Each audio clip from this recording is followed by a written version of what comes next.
Grande surprise aujourd'hui dans le monde des entreprises à mission et on vous en parle sur Mediatico parce qu'aujourd'hui, Maïf rachète Camif. Alors on est avec Emery Jacquia pour en parler. Bonjour Emery. Bonjour. Alors Emery Jacquia, il est président PDG de la Camif, on ne dit plus la Camif, on dit Camif.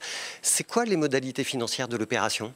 C'est une prise de contrôle par Maïf du capital de Camif avec le rachat en fait, d'actionnaires historiques qui nous ont fait confiance lors de la relance et de la transformation de Camif en 2009, en 2013. Donc c'est la sortie pour nous des fonds d'investissement qui nous ont accompagnés dans ces moments de relance et pour réinventer tout le modèle de Camif. Ils ne voulaient plus rester dans le capital, ils voulaient prendre leurs bénéfices? Comme tout fonds d'investissement, il y a des cycles d'investissement. Pour celui qui est arrivé en 2009, ça faisait déjà 12 ans qu'il était dans le capital. Donc c'est déjà une durée qui est très longue en fait pour un fonds d'investissement.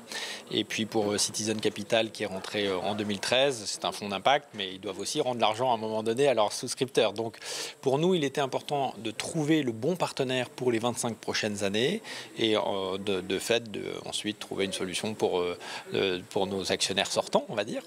Et avec Maïf, ça s'est imposé comme une sorte d'évidence en fait.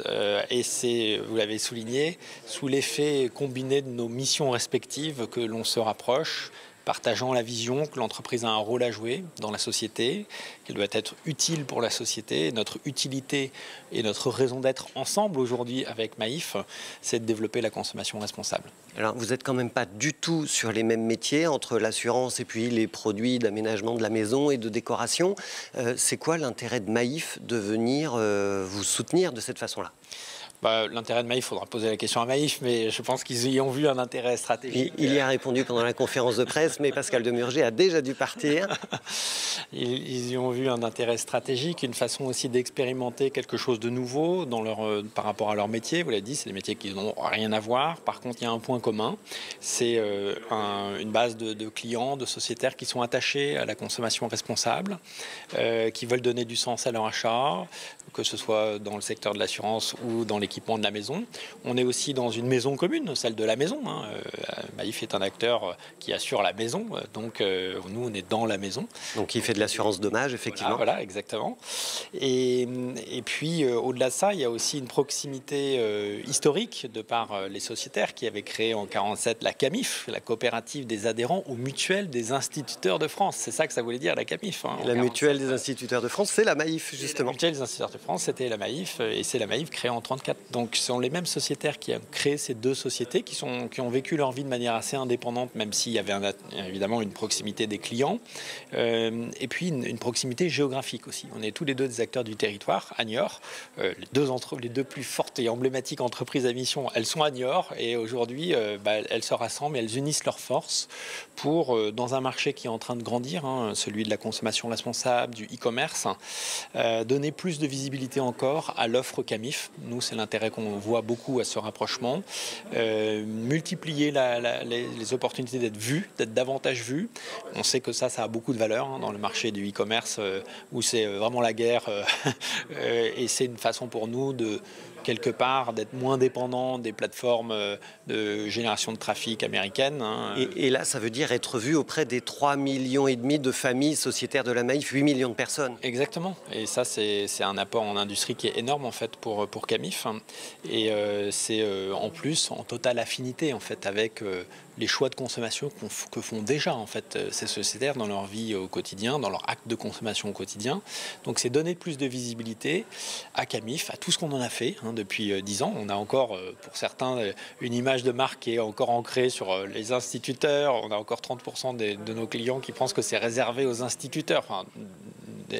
Donc il y a un enjeu de donner davantage de visibilité à Camif et effectivement convertir, aider les consommateurs, les 3,5 millions de ménages, à passer à l'action sur la consommation responsable. Parce qu'on a tous pris conscience des limites de nos modèles, on a tous pris conscience du lien direct entre ce qu'on observe, les dérèglements climatiques, les problèmes de biodiversité, les inégalités croissantes, et nos modes de vie, donc nos modes de consommation, nos modes de production.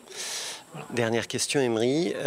On est donc dans la même maison, on est dans la même famille, c'est la famille des entreprises à mission. Emery Jacquia est président de la communauté des entreprises à mission. Est-ce que cette opération, c'est le signal qui dit qu'aujourd'hui, les entreprises à mission, entre elles, sont prêtes à se renforcer, à venir se consolider ensemble. Alors, quand elles ne sont pas sur le même champ d'activité, ce n'est pas de la consolidation, mais elles sont prêtes à se prêter main forte, justement, parce que le capitalisme est dur et parce qu'il faut résister à des pressions externes. L'entreprise est sous pression, elle est sous pression de la société civile, des citoyens, des consommateurs, de nos propres collaborateurs, du monde de la finance. Et il y a la résistance évidemment du vieux monde au vieux modèle et puis l'émergence aujourd'hui d'entreprises à mission qui sont activement engagées pour défendre une vision, pour défendre le bien commun et pour défendre la vision que l'entreprise est un puissant levier de transformation de la société. Et effectivement, on va être plus fort à deux que si on était tout seul. Donc je crois effectivement que ça ouvre peut-être la voie. C'est une première, alors on va voir ce que ça donnera, est-ce qu'il y en aura d'autres derrière, mais au rapprochement d'entreprises à mission qui se rapprochent sous l'effet de leur propre mission, de leurs objectifs de mission. C'est le 5e objectif de mission de Maïf qui fait qu'ils s'intéressent à transformer et accélérer la transformation des modèles des entreprises et à promouvoir les entreprises qui ont un impact positif. C'est ce qui nous rapproche, c'est ce qui nous unit et c'est ce qui va faire que ce qu'on va faire aura beaucoup de sens. Quelques chiffres pour terminer, en termes de rentabilité, de création d'emplois, d'objectifs que Maïf vous fixe, entre guillemets, même si vous êtes des partenaires qui vous entendez bien?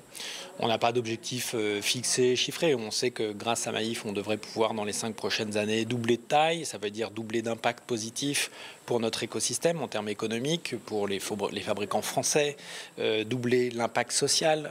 On est à Niort, on va rester à Niort, on est tous les deux à Niort, donc doubler l'impact social, on a pu mesurer que pour un emploi qu'on crée à la Camif, c'est 14 emplois en France, donc ça peut avoir un enjeu significatif en termes d'emplois en France, et puis améliorer notre empreinte environnementale, et c'est ce qu'on va faire, c'est cette triple objectif de création de valeur qui va être au cœur du projet de rapprochement de Maïf et de Camif. Merci beaucoup, Emery Jacquia. Belle aventure à suivre sur mediatico.fr. Ce rapprochement dans le monde des entreprises à mission, Maïf rachète 82% de Camif.